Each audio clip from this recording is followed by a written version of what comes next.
posti, la zona, questo è il sud-est. Se andiamo lì su vediamo ancora meglio. Qua abbiamo Neive, comune di Barbaresco e il comune di Treviso.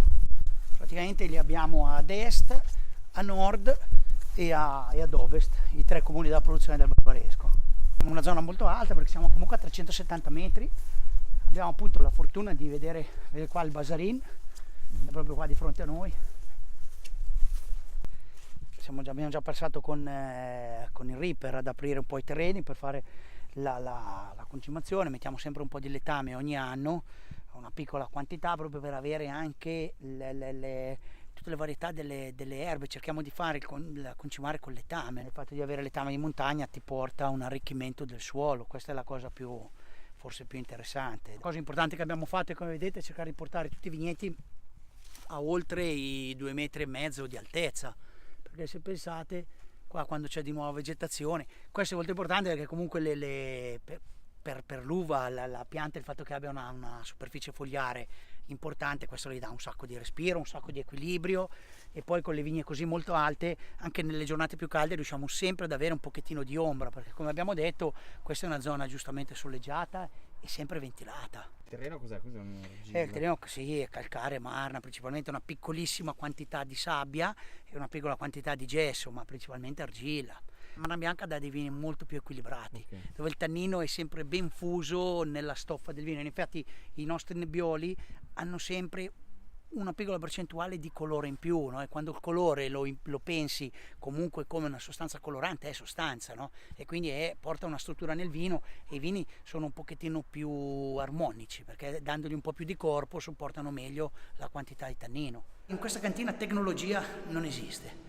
Vengono fatti mattina, mezzogiorno e sera rimontaggi con una semplice pompa, si pesca dal basso, si rimonta, si butta il vino sopra e con una zappa si fa la follatura del cappello. Fino a che il vino non è secco, non viene separato dalle bucce. Nel momento in cui il vino diventa secco, si fa un controllo analitico, si vede che gli zuccheri sono a zero, e sempre con una pompa si sposta la parte di liquido e le bucce vengono tolte, vengono messe in una pressa, si fa una pressatura soffice, e dopodiché le bucce vanno in distilleria e il vino rimane nella cantina per tutto l'inverno, fa una stabilizzazione, decanta, deposita in queste vasche o piuttosto che in queste vasche di vetroresina, deposita, e nella primavera successiva il vino viene tutto spostato nella cantina sopra dove abbiamo le botti grandi di legno per la permanenza, e lì rimane per 3 anni. Eccoci qua. Ma perché non c'è luce qua? E qua non c'è luce perché il Barbaresco deve dormire per 3 anni, non si può accendergli la luce, deve stare al buio. Questo è, sì, diciamo, questa è l'idea di avere questo locale dove è completamente sottoterra, dove abbiamo l'affinamento del nebbiolo, che poi stando qua 3 anni diventa Barbaresco. Queste sono tutte botti da 500, 600, 700, andando fino a di là anche da 800 litri. E niente, questo locale abbiamo deciso di non mettere luce, di non portare la corrente, per lasciare veramente il più possibile senza campi magnetici e lasciare il più possibile il vino che riposa in totale tranquillità. Con le doghe non piegate a vapore, non piegate a legno, a fuoco diretto, quindi piegate a vapore.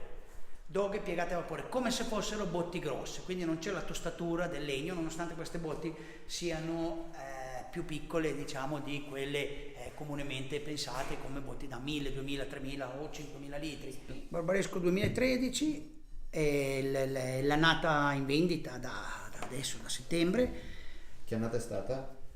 È stata una grande annata, 2013 è stata un'annata molto equilibrata e tendenzialmente ricca, cioè dove c'è un vino che ha un certo spessore e una bella imponenza di vino. Ecco, il 2013 è stata una bella annata.